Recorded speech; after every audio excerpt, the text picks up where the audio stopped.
All right, let's dive into this explainer. Today, we're unpacking the explosive trend of using AI to literally clone YouTube channels and, more importantly, the sobering ethical realities behind it.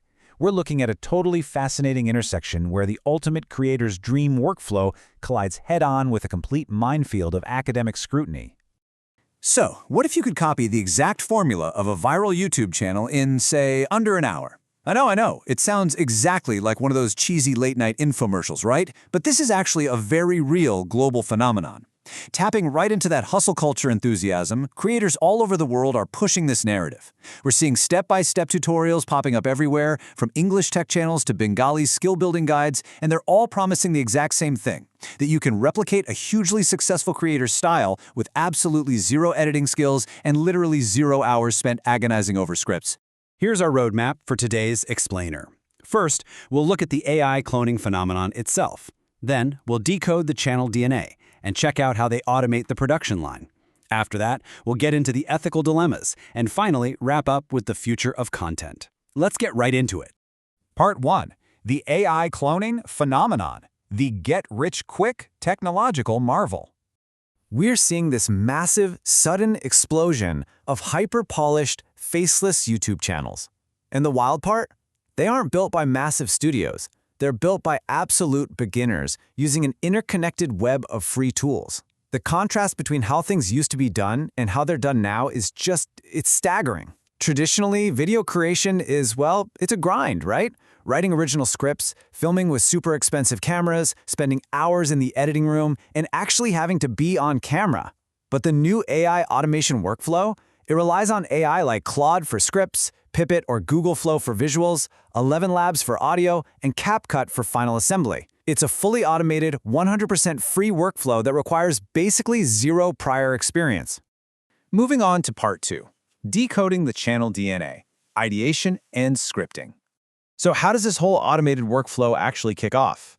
Well, it definitely doesn't begin with a blank page. It begins by legally or, perhaps ethically, depending on your view, scraping a competitor. Here's how it works. First, creators pick a viral channel they want to mimic, then they grab the full text transcripts from 2 or 3 of that channel's most popular videos. We're talking sometimes 10 to 12 pages of text, which they feed directly into Claude AI using what they call a master prompt. Claude then analyzes all that data to extract the channel's style DNA. It essentially reverse engineers the pacing, the storytelling hooks, and those crucial viewer retention loops. From there, the AI spits out 10 fresh ideas matching that exact niche and writes a full 3,800-word script in seconds, and it flawlessly mimics the original creator's tone. It's kind of wild. Part 3. Automating the production line, visuals, voice, and assembly. Now this is where the assembly line really kicks into hyperdrive. Creators will upload 5 to 10 screenshots of their target channel's videos right into Claude. The AI analyzes the color palette, the overall visual vibe, and then generates highly detailed image prompts.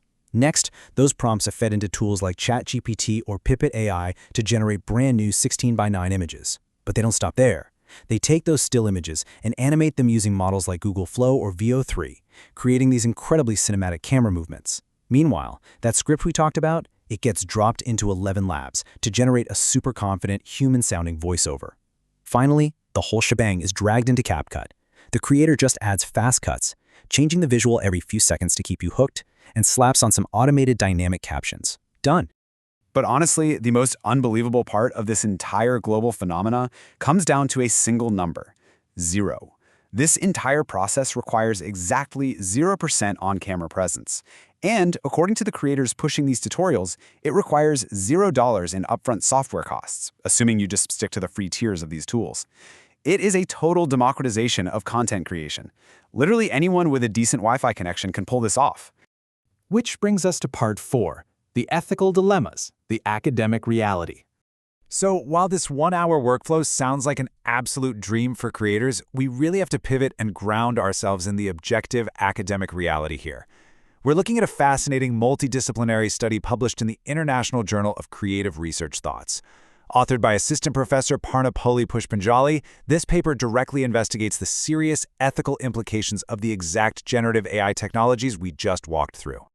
The research outlines some pretty severe ethical landmines. We're talking about the spread of misinformation, algorithmic bias, reinforcing social inequalities, and a profound lack of transparency. But when it comes to this specific cloning trend, the paper zeroes in on intellectual property rights and authorship theft. Think about it. When creators feed a competitor's transcripts and visuals into an AI to literally copy their DNA, it creates a massive controversy over who actually owns those AI-generated works. This isn't just some abstract academic theory. This directly impacts the authenticity and the reliability of the media that you and I consume every single day. The study actually issues a really stark warning. It states, AI models built from biased data can reinforce social prejudices with discriminatory results. This highlights the very specific danger of historical data bias. Look, if an AI is generating scripts and visuals based on scraped data that, say, underrepresents certain groups, well, the AI is just going to silently replicate those systemic prejudices right into these newly cloned videos. The bias is essentially baked into the automated assembly line right from the word go. And solving these profound issues, yeah, that cannot happen in a vacuum. It requires a truly interdisciplinary approach. We have to bring together media studies, legal systems, pedagogic practices, and the technological advances themselves. Because only by getting all these stakeholders on the same page can we ensure that AI is applied responsibly and that we actually maintain some level of accountability in content creation. Finally, Part 5, The Future of Content, Reconciling Promise and Peril. So what we have here is this immense tension. On one side, rapid automated content generation. On the other, the erosion of media trust. Just to summarize this impartially, we've got two very different perspectives. The creator's view completely champions this idea of modeling success. To them, it's a real game changer for extreme efficiency. It takes the guesswork out of YouTube and democratizes access so anyone can build a channel using free tools. But then you have the academics' view, which warns of a much darker reality. They're pointing to the unauthorized scraping of content leading to IP theft, the spread of algorithmic bias, an inevitable loss of public trust, and a really urgent need for legal accountability. Which leaves us with one final, pretty provocative question. If a creator uses a 1-hour AI workflow to clone a successful channel, feeding it stolen transcripts and scraped visuals just to capture its DNA, who really owns that final video? Is it the original creator who put in all that initial labor? Is it the AI company that processed the data? Or is it the new user who simply pressed generate? As we navigate this wild future of human creativity, I think that's the question we all need to be asking ourselves.